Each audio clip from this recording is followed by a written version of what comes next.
One of my favorite topics in Photoshop, color grading. Hey everyone, Stefan here. I hope you're doing well. Today we are jumping into Photoshop to manipulate those colors, to find our personal taste or give that photo that little edge. All about color grading. So without looking at me for too long, let's jump straight into Photoshop. So when I talk about color grading, I really talk about three different types. Number one is to correct an image that might be off, the colors are off, something didn't quite work out and we want to get it just right. Number two is to style an image, to give it that extra look, that extra oomph, or whatever your heart desires. And number three is to match colors. Especially when you create a composite, you have different elements and they just don't work together. So we have to adjust those elements to create a scene that is believable and works together. Now, the other thing is that in Photoshop, we come across this number 255 all the time. If you're confused about those numbers, if you're not quite sure the difference between RGB and LAB and how colors interact, I would highly recommend to watch my episode 14 where I talk about color theory and how all those numbers work. Just to quickly recap, in 8-bit we have 256 addressable colors per channel, and that's what we see in these sliders here. Now, some people are confused when they switch to 16-bit to do the heavy lifting, that in the info panel you still get just an 8-bit readout. These numbers that you see here, they're just rounded numbers. The truth underneath the hood, of course, is that you work with your proper values. If you want to see them, just go in here and switch it to 16-bit, and now you get the proper readouts in 16-bit, and you see that those values look a lot different. Now, the other thing that is super important is to understand how colors interact and influence each other. This might be a little bit confusing at the beginning, but once you get the handle of it, it should become second nature. The easiest way to illustrate that or to show what's really happening is to pick the color balance adjustment layer and have a look what happens here. So we have on the right side the red, the green, and the blue. These are the main channels we're working with. And the opposites, we have cyan, magenta, and yellow. What that means is if we adjusting a red, we are also influencing our cyan. So if we go more towards the red, well, we take cyan out of the picture. If we work in the green channel and we're taking green out, we're introducing magenta, and we also do the same between blue and yellow. So if we feel that an image has a little bit too much yellow in it, then we would work on the blue channel, and so forth. I think this is something that we just have to memorize or take a screenshot and stick it next to your computer. Once you used it, this will all make perfect sense. So, what is the first and most obvious way to color grade an image? Let's start with the seemingly terrible shot taken in Venice early in the morning, just before the sun came out. This will not only show you what you can do in Camera Raw, same applies to Lightroom or Capture One, but it also shows the power of a raw image. Now, the first thing I would do is always to make sure that I work in the correct profile. For this one, I would go to Camera Neutral, and from here on, we would start to work on this image. When I talk about grading, I really talk about three different things. Number one is the contrast, or the difference between the darkest and the brightest part in the image. Second is saturation. How strong are the colors? Is the color muted, faded, or is it nearly nuclear, jumping in your face? And number three is the actual hue. Is it a red, an orange, a yellow? Where does the color actually fit into our color gamut? There's various ways and techniques to just focus on one or the other.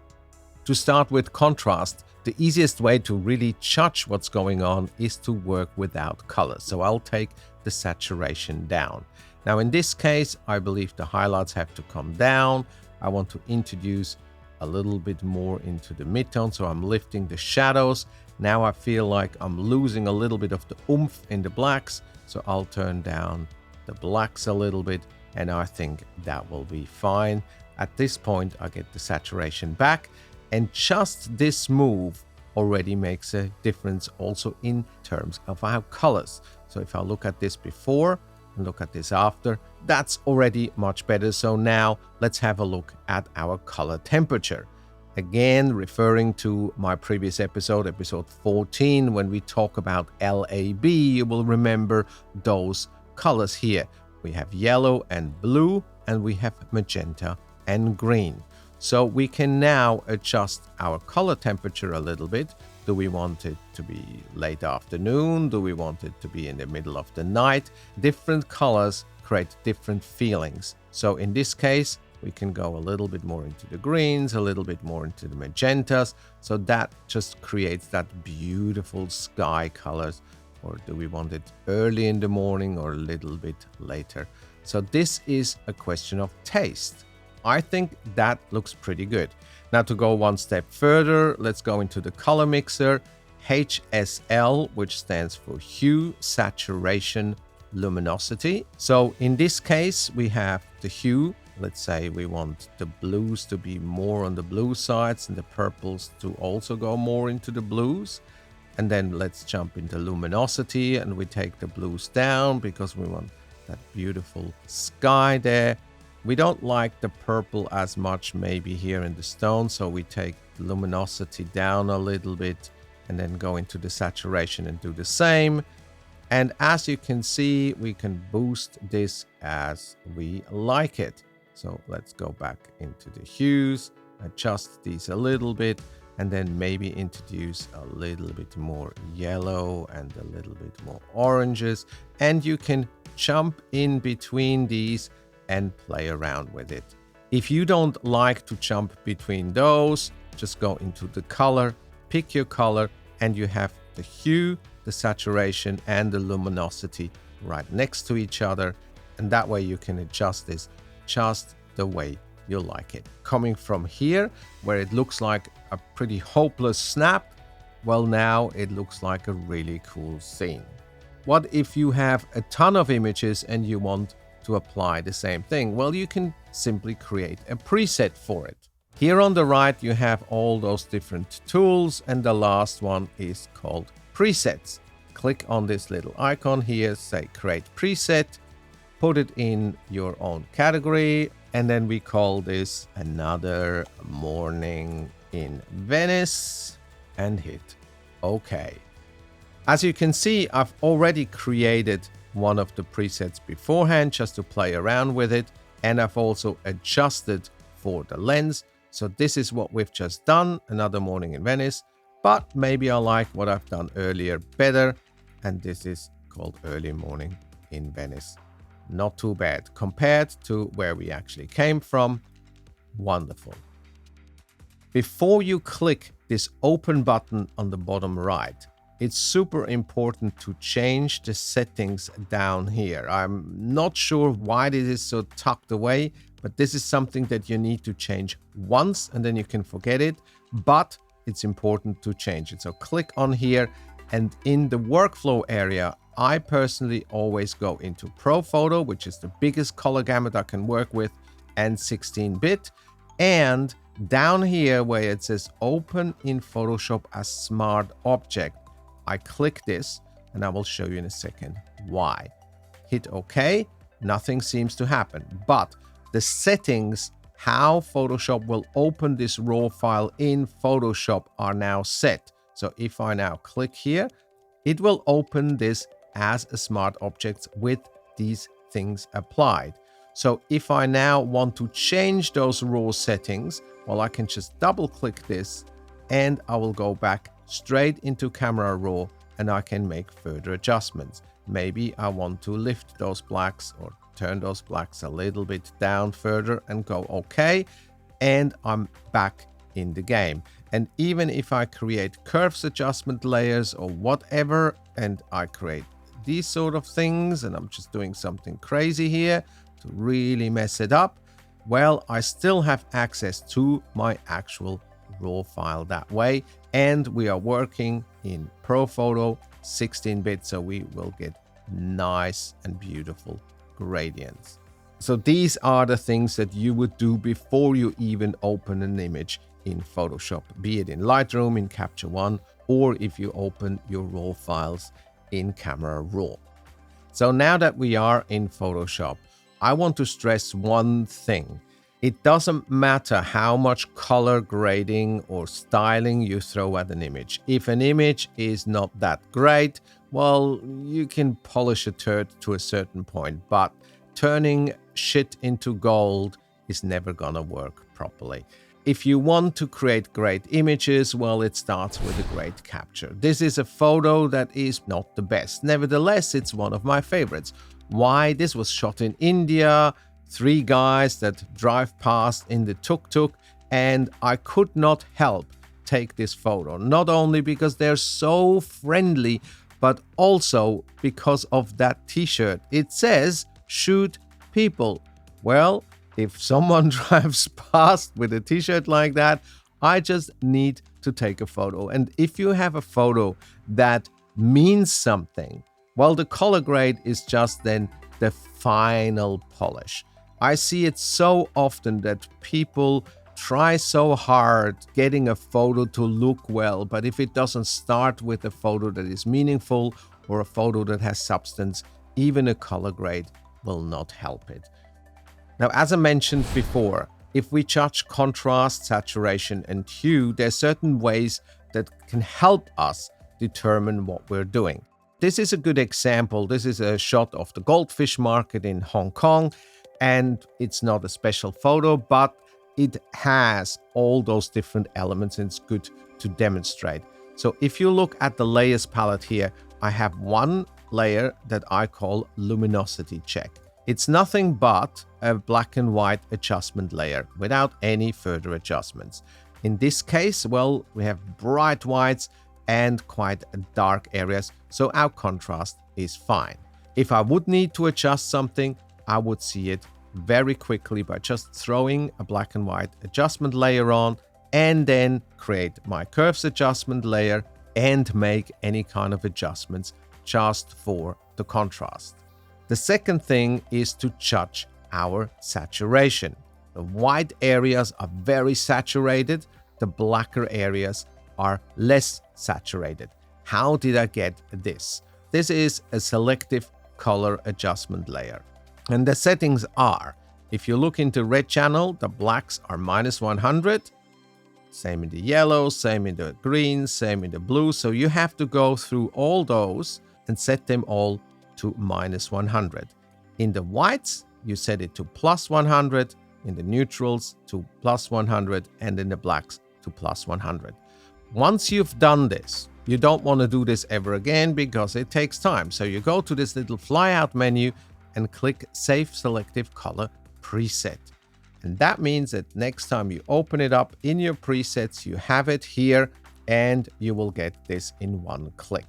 So now I can really judge where the saturation lies. I can instantly see that up here in this sign, there's a lot of saturation. Down here in the backpack, there's very little saturation. This really helps when you work in composites. You have different elements in your image and some are more saturated than others. If you really want to match them to work together, well, you throw this saturation check on top and then you can adjust the different elements accordingly and not distracted by the actual colors. The third in our trio will then be the hue check layer, if you want to call it that. So this is how it looks like, where we strip all the details and just see the different hues in our picture. Yet again, this is super easy to create. All you do is you create a new layer, you set it to overlay. By doing so, you get this little box down here that says fill with overlay neutral gray. That's what we want. Okay. And now you set the blending mode to luminosity. If you work on a composite, this can be super helpful to judge if the different elements are sort of in the same hues, and then we can adjust it. Okay, so let's jump into color grading finally, and we start with this image of the beautiful Alina. The easiest way to create a pretty quick and effective color grade is with the curves adjustment layer. You find it in here under curves, and then we just jump into the individual RGB channels. So let's say we go into the reds, we just lift it in the highlights a little bit, and we're dipping it down in the shadows. Very small movements create big results, so don't go too crazy. We go into the blues, we do the opposite, lift it a little bit like that, and then we go into the green channel, adjust it a little bit, and dip the very lower part here in the shadows, and we have an instant grade. Now, one of the panels that is not very often used in Photoshop, or at least not by photographers, is layer comps. Now, once you have a setting like this and you're not quite sure if you like it or not, why don't you create a layer comp? Just click on the little icon here and maybe call it grade 1, switch that curves adjustment layer off and create another one. In this case, we go into the opposite direction. We take the highlights down in the red channel and lift the shadow area a little bit. We do the opposite in the blues. Yet again, just slight adjustment, do a lot. And we go into the green channel, just dipping it down a little bit, maybe lifting it back onto the line in the shadows, something like that. And maybe we go and create an overall curves adjustment, something like that, and create yet another layer comp. Call this grade 2, switch that off, and just for the fun of it, I create a third one. In this case, I just dip the greens a little bit. I go into the blue channel and I dip the blue a little bit, and then I go into the red channel and dip that just as much, but lift the shadows a little bit. And then I'll go into the RGB channel and I'll lift the black level a little bit just to get that sort of Instagrammy kind of look. Let's create another layer comp and we call this grade 3. And the beautiful thing now, instead of going in here in the layers palette, switch one off, switch one on, we can just click on the comp, look at the first grade, second grade, third grade, and we just pick the one that we like the best. So let's say we like the first one, but we kind of also like the third one. Well, that's easy. We just click on both. We'll get the combination of. And maybe we don't like the first one as strong. We take the opacity down to 0, fade it into what we just like, something like that. But now we feel like there's a little bit of contrast missing. Well, let's create another curves adjustment layer, push the contrast a little bit, something like that. That will be our final grade. So what if we now want to apply this to a lot of different images? Well, we can save this. Instead of saving all those different layers and opacities and this and that and the other, why don't we create a preset? That's super easy done. We go to File, Export, Color Lookup Table. You can give that any kind of description. So we call this Alina in this case. Now, in terms of the size or the quality, you have to understand an LUT or a color lookup table is a 3D table that contains all the color shifts that we have made. If you set this to maximum, it will take a long time to process, and the file that it creates will be massive. In 99% of the cases, medium will work just fine. Now, the file format that we'll use for this case is cube. Now, you can also create an ICC profile if you want to then use that grade in other applications that work with ICC profiles. Now, it's important where you save this to. So in this case, I just save it into this folder and I just call it Alina and say save. So Photoshop's done its magic and we can throw all these away. How do we apply this now to this image? Well, now what we need is an adjustment layer called Color Lookup. When you look at this in the Properties panel, you have 3 sections. You have 3D LUT, as in Lookup Table. You have Abstract, and you have Device Link. Forget about the other 2 for now. Just look at this one. If you click on here, you will get some pre-installed that will probably look a little bit different in your case, but you can now just pick some pre-installed ones, crisp warm if you like, or crisp cold. Some of the ones that I really like are those Kodak ones here, and you get an instant grade. But we want the one that we just created. So instead, we want to load our lookup table. This is called Alina. We say open, bam. In one step, we get our look. And all those layers that we created, all those curves adjustment layers and their opacity and so on and so forth, has been translated into this color lookup table there. Take the opacity down, slide it in, fade it in until you like it, and you're good to go. And you can apply this to any other image. Very easy and very quickly done. Second option is to work with color balance. So we create a color balance adjustment panel.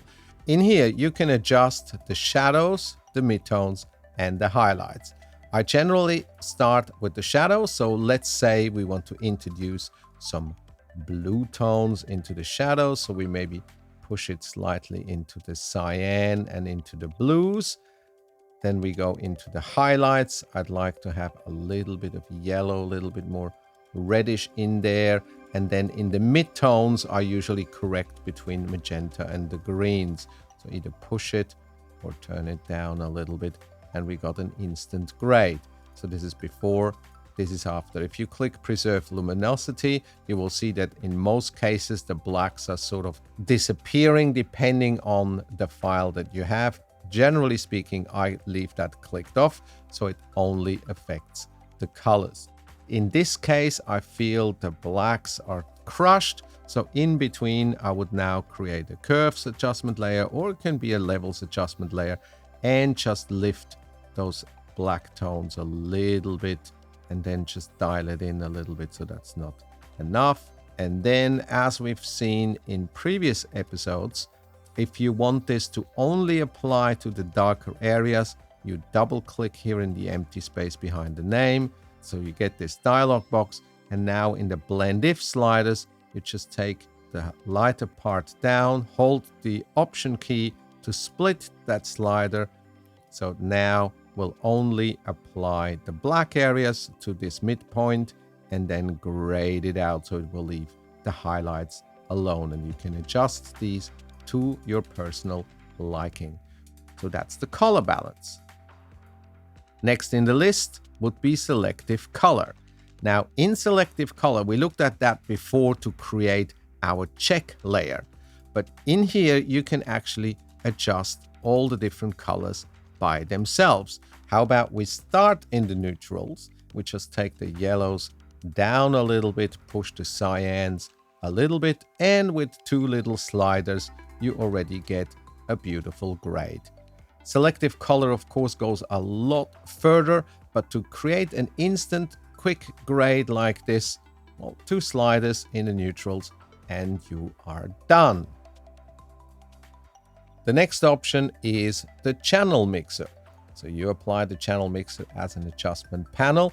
And again, you can influence the red, the green, and the blue channel. So let's start with the blue channel. You can see the amount that is applied. So we have in the blue channel, no red, no green, and 100% blue.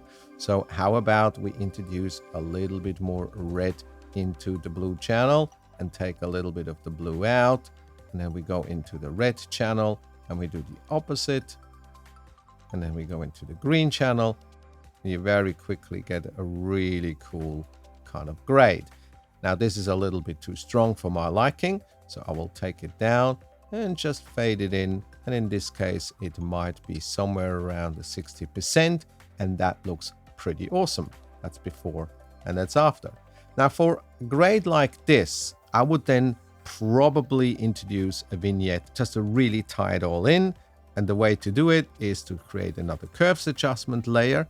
go into the white areas, take it down about halfway, maybe dip it even a little bit in the center. Then I'll take a brush, foreground black, and just paint in where I don't want that to show up.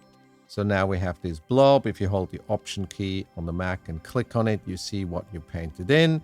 Now this is not as cool as it could be, so I want to soften this even more. So I select the layer mask, go into my properties, and just push that feather up, something like that, and I'll get this beautiful vignette as well. So this is before, this is after, easy color grade. So go crazy, play around with it as you like. So far we talked about RGB. So let's jump into LAB. We go to Image Mode and then to LAB.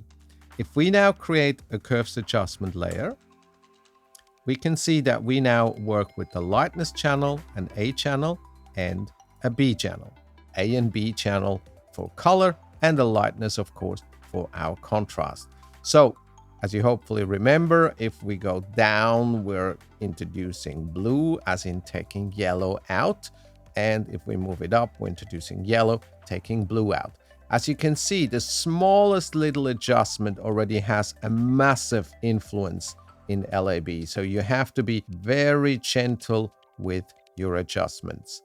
Now, where does that really come into play? Well, as I said at the beginning, color grading is not just for creating effects, but sometimes also to get out colors that might got lost in the process or to correct an image. And LAB is specifically effective in this case. I'll show you a little technique called the Man from Mars, and that really helps to get colors out. So first of all, we have to look at the scene and find out where we believe sort of a middle gray should be. I believe middle gray is somewhere down here in those stones. So I select this little scrubby slider here. If you hold Command and Shift and click in that area, it will set a point in all three different channels, in lightness, in the A channel, right in the center in this case, and the B channel. So in the lightness channel, I'll move the top slider halfway over. So if you look at the grid, well, you can count those out. So I'll move it just about halfway in between. Then I go into the A channel. I move this top one until the bottom here clicks. So, duck. And I'll do the same thing in the B channel. I'll move it, and it clicks. Now have a look at that. Lollipop land, hello. Before and after. Of course, that is insane and way too powerful, but this just shows you how you can tickle out colors in LAB like you could never do in RGB. Usually that works somewhere between 30 and 50%. So if we set this to 30%, maybe even 50%, now you really got the colors out of that picture. Now, if you want to take this back into RGB to continue working, well, you have to flatten this because obviously the channel and the calculations will be different. Let's go to this one here. When I was there, I had the feeling that there was a lot more color, especially more blue in these areas. Trying to get this out in RGB is very difficult. So why don't we do the same thing? We go into LAB and apply this Man from Mars method. We create a curves adjustment layer. We try to find a medium gray somewhere. So I believe that's probably somewhere here on the side. So again, I'll take the scrubby here. I hold Command and Shift and click here in sort of a middle, not very bright, but not very dark area. So middle gray. And then I'll push this over about halfway. There you go. Go into the A channel. Do this again until it clicks. I'll go into the B channel. Just do this very quickly. Somewhere here, I'll take it down to about 50% and have a look at the picture. That's before and that's after. Hallelujah. Now those colors are really there. and you really bring this whole LAB thing home. This is another photo from Venice. So let's turn this one into LAB, create a curves adjustment layer, find the middle gray somewhere, click the little scrubby slider. So I pick something in here, hold the command and the shift key. Then I'll move this halfway over, go into the A channel, move it until it clicks, B channel, move it until it clicks, lollipop land, hello. Let's take that down to maybe about 30% or so. And you see the before and the after. What beautiful colors there actually are, especially also how the sky now comes out. So let's create another curves adjustment layer. Go into the B channel, since we know the B channel is between the yellows and the blues. I'll take the midtones down, go into the A channel, push it down a little bit as well. Now, of course, we don't want that to apply for the rest of the picture, so that's a very easy fix. Let's pick the tragic wand, 2 clicks. So now that we have that sky selected, we could theoretically invert the layer mask and then fill the area here with black that we don't want to see. Much easier way is just to throw this layer mask away, click the layer mask again, and bang, here we go. This is before, this is after. Now we have the perfect blue sky and the very colorful image. If we go back to how it looked like before, this was quite dull and boring. And now we have this most beautiful color. So let's combine all of these things. So let's just duplicate the background and merge these above. Now we go back into RGB, and on top we use the last of our tools, which we haven't discussed yet, which is the gradient. Now, if you click the gradient, you will get something crazy, and that very much depends on what your fore and your background colors are. A much smarter way is to select the foreground color, and let's pick something like a bluish tone. And we know that this will be the shadow areas. For the background color, which will be our highlights, we might use something more in the oranges, something like that. So now that we set the background and the foreground color, if we now click the gradient map, now it took on those 2 colors, as you can see here. That doesn't look very good, but the moment you set this to soft light, you will have a color grade. Adds that little bit of late afternoon sunshine before and after. Now, the beautiful thing about working with gradient maps is that you can click on this, select the darker tones, and move it around and see what happens. Every single time you let go with your mouse, you will see the picture update, and you can style it just the way you like it. Let's pick the highlight colors, even more into sort of an afternoon color. Or if you go into the 50% here, it has no effect whatsoever. And then you move it in and you can color it in as you like it. So that is a beautiful shot. Now going back to the original, man, was this boring. So we added the colors in LAB, and then we added a grade, and look at that shot now. Now I really want to be there. So let's talk about composites. This is the absolute gorgeous Christie which we've seen in previous episodes. And let's say, if you look here in the layers palette, we want to integrate that image that we just worked before. Well, that image in the background has different tones and different contrast ratios than the photo of Christie. How do we now match her into the scene? Well, there's different ways, and we can use the same tools that we've already used before. So one of them would be Selective Color. Then you go in between the layers here, hold the Option key to clip this adjustment layer, so to just affect the photo or the cutout of Christie. So the best way to do it is to analyze the picture in the background. I see in the darker areas here, there's a good amount of greenish, blue-greenish tone to it. So why don't we go into the black areas and introduce a little bit of that green. And to do so, we have to remember which colors interact how. So we remember magenta is working with green. So if I take the magenta down, we're introducing a lot of green. So it just needs a little bit like that. And then I might take the blacks down a little bit. And now what do we do with the midtones and the whites? Well, in the midtones, there's this sort of green tinge to it as well. So we might take a little bit of the yellow out and something like that. Now it's a little bit difficult to find the exact values, so you have to play around with it, but it's well worth it. If you look at this, it just doesn't fit, and now it fits. So to go one step further, let's apply an overall color grade to both of those layers. And the easiest way to do this is again to use a gradient map. So we want to set our foreground and our background color. Now, let's say we click on the foreground color and we pick a nice green and we hit OK. The color didn't change. This is something that happens quite often. You scratch your head and you wonder what is going on. If that's the case, most probably the layer is not selected, but the layer mask is selected. So if you have a look, yes, indeed, the layer mask was selected, which only works in black and white, and not the actual layer. So click on the actual layer, or in this case, our selective color adjustment layer. There you go. We actually have colors.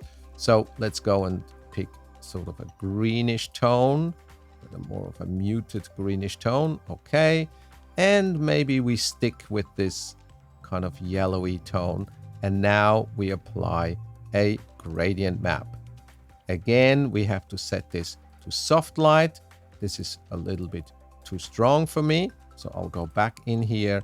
I'll grab the green and maybe push it more towards a neutral color, a little bit darker. And then I'll go into the brighter color, maybe a little bit more towards the yellow and a little bit more back to the neutrals. Click around, keep the eye on the actual picture, and then we are done. So this is without the additional grade, and this is with the additional grade. Going back without adjusting her or matching her with the scene, it just looks wrong. So we adjust her first, now she fits in, and now we grade the whole picture, and it's a perfectly believable composite. Well, there you go. I hope that gave you a few ideas. Go crazy with it or more natural, entirely up to you. It's your art. You do whatever you want. But it's playtime. So use the time, have fun, and produce something extraordinary. That's it for this week. I see you again next week. Until then, stay safe.